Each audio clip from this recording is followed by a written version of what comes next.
So now we've learned how to update and add new properties to an object, it makes sense that we learn how to delete properties from our object should we wish. Now this is generally quite simple, we just use what's called the delete keyword. So what we can do with this is simply specify drink plus the property that we want to essentially delete. So here we could say that we want to delete the ID of the drink. We can save this out. You can see this ID is already here. So when we save this, this will in fact disappear. So we've deleted it entirely from the object. Now this is one way to do things, and it's kind of the only way to permanently delete an object property.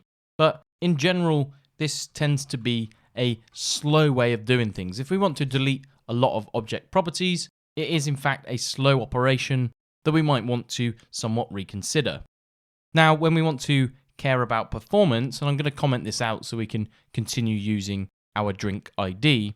When it comes to performance, we might want to instead set the value to simply undefined. So when we go ahead and save this out, we now see the ID still exists, but the property is undefined. Now, this kind of has the same effect. If we did something like if drink.id, we could then create a console log and say has the ID and save this out. Now, this isn't going to log anything. However, if we unswitch this, we can see that we do have an ID.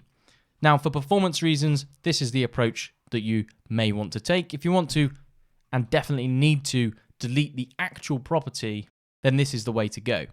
Now, the interesting piece is if we were to reintroduce delete, we have to be mindful because obviously if we use our hasOwnProperty check, we want to check that the ID exists. Now over here, it's telling us false because we definitely deleted it. Whereas if we use the undefined approach, we still have the property.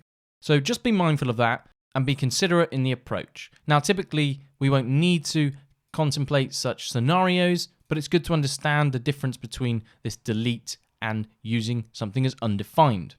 So it's a trade-off, and you can do some testing and see which works best for the particular scenario. Now, interestingly, there is one more alternative way that we could use. Let's say that we now wanted to remove our price property, which means that we'll blow this away as well. We can actually use destructuring for it. So let's say we want to remove the price. We can then use the rest params to give us the rest of the object.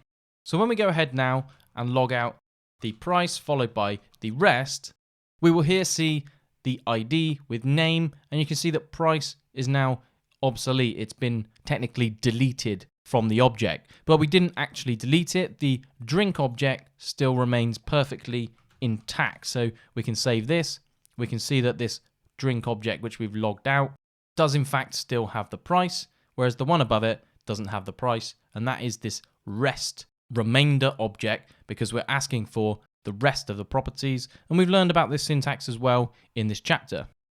So there are a few ways we use delete. We can set the item to undefined. Just be mindful of checking object properties and also hasOwnProperty.